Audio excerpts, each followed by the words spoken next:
The desolate beauty of Ladakh was lost on Inspector Sering that day.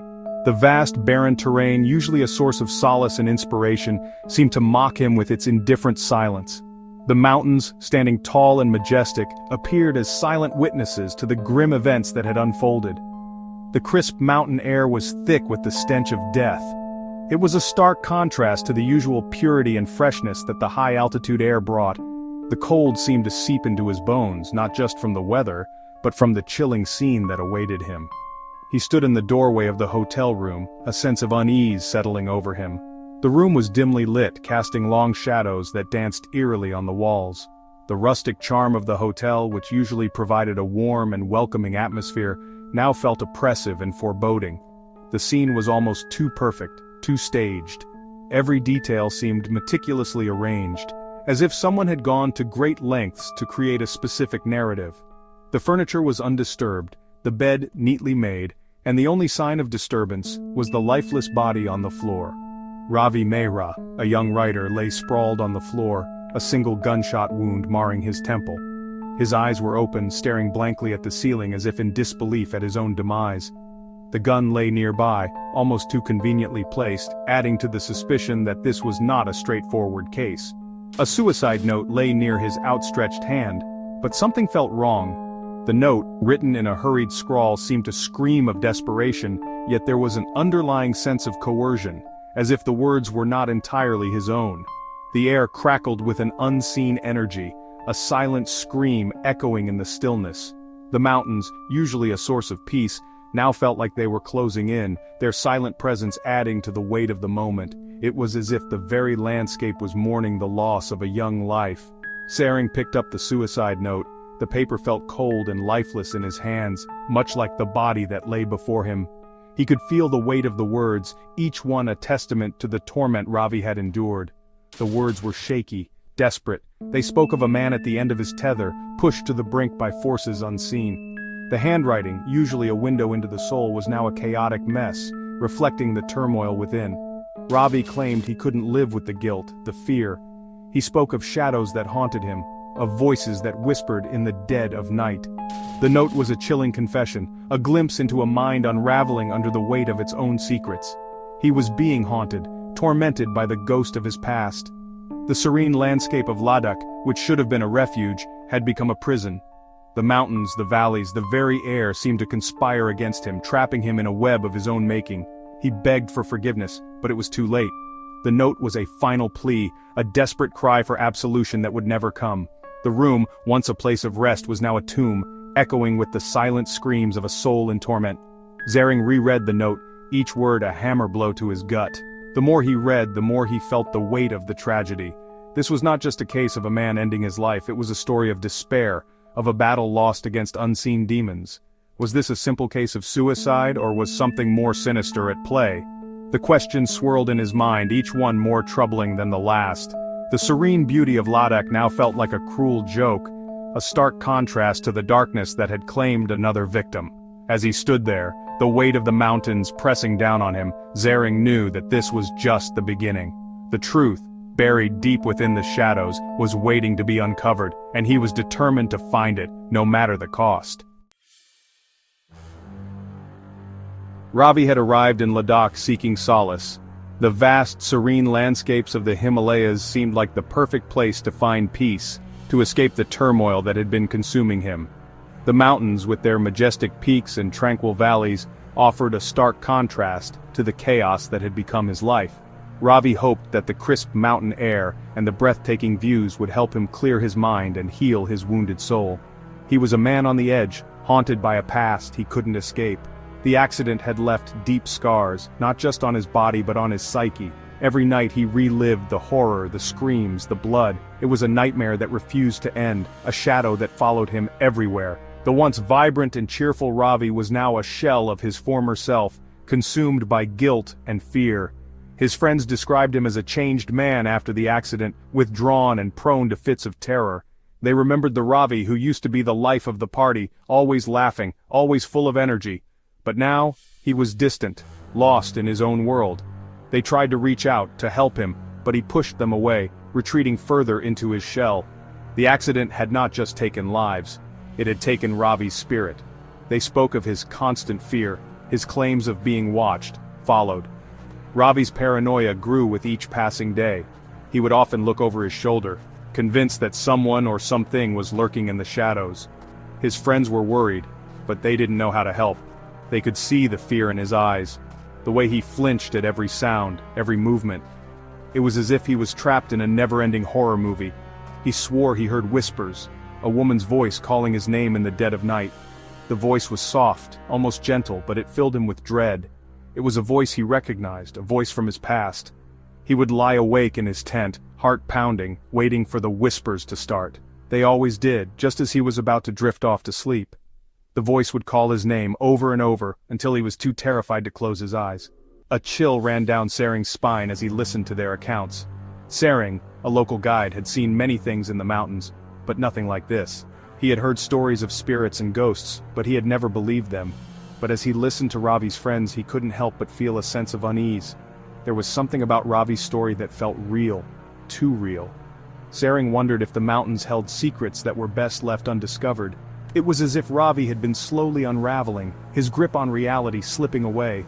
The once clear line between reality and nightmare had blurred, leaving him in a constant state of confusion and fear. He would often sit for hours, staring into the distance, lost in his thoughts.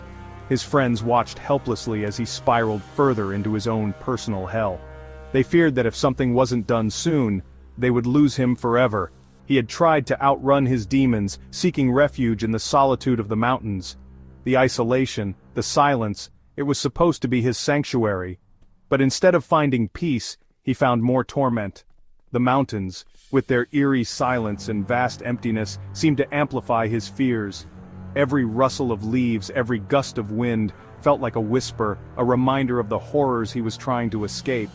But even here, in this remote paradise, he couldn't escape the feeling of dread that clung to him like a shroud. The beauty of the landscape was lost on him.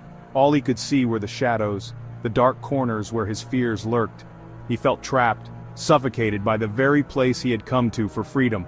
The mountains, which were supposed to be his refuge, had become his prison. Something was wrong, terribly wrong. Ravi could feel it in the air, in the way the wind whispered through the trees. It was as if the mountains themselves were alive, watching him, waiting. He couldn't shake the feeling that he was being hunted, that something was out there, lurking in the shadows, waiting to pounce. The sense of impending doom was overwhelming, suffocating. Ravi felt it in his bones, in the marrow. He was not alone. The whispers, the shadows, they were real. He could feel their presence, their eyes on him. The mountains with their ancient secrets and hidden dangers had become a living nightmare. Ravi knew that he had to confront his fears, to face the whispers in the wind, but he didn't know if he had the strength to do it. The mountains had taken many lives, and he feared that he might be next. Ravi's life hadn't always been a tapestry of fear and paranoia. Once he lived in a peaceful mountain village surrounded by the serene landscapes of Ladakh. The idyllic rural setting was a perfect backdrop for his creative mind. He had been a successful writer, his words painting vivid pictures in the minds of his readers. Ravi would often sit by the lake, his journal in hand, sketching out new ideas and stories that would captivate his audience. His life was a canvas of creativity and tranquility. Then tragedy struck, a cruel and unrelenting storm that ripped through his life, leaving behind a trail of devastation. The storm was not just a metaphor, but a real physical tempest that mirrored the chaos that was about to unfold in his life. It began with a car accident, a nightmarish blur of screeching tires and shattering glass. Ravi and his girlfriend Anya were returning from a weekend getaway when their car skidded off the road and tumbled down a cliff. Ravi walked away with barely a scratch, but his girlfriend Anya wasn't so lucky. The sight of her lifeless body, trapped in the mangled wreckage, was a haunting image that would forever be etched in his memory. She died instantly, her lifeless eyes staring accusingly at him from the wreckage. The guilt was immediate, crushing. Ravi couldn't shake the feeling that he was responsible for her death. The guilt was immediate, crushing. He replayed the accident over and over in his mind, wondering if there was something he could have done differently. The weight of his remorse was unbearable. Ravi blamed himself for the accident, for Anya's death. He became a shadow of his former self, haunted by the memories of that fateful night. His once vibrant life was now overshadowed by a dark cloud of despair. The whispers started soon after, faint at first. then growing stronger with each passing day. At first he thought it was just his imagination, a manifestation of his guilt, but the whispers became more persistent, more insistent. Then came the deaths of his parents, another accident, another blow that shattered him.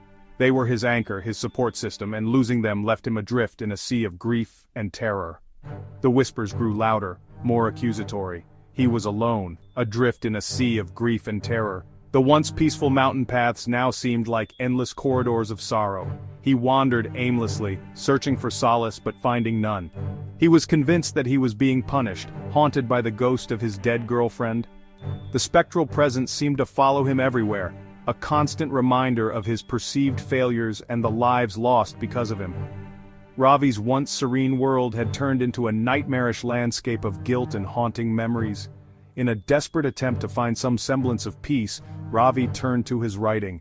But the words that once flowed effortlessly now came out as chaotic scribbles, reflecting the turmoil within him. His journal, once a source of joy, had become a repository of his darkest thoughts. Friends and family urged him to seek help, to talk to someone about his grief and guilt. Reluctantly, Ravi agreed to see a therapist.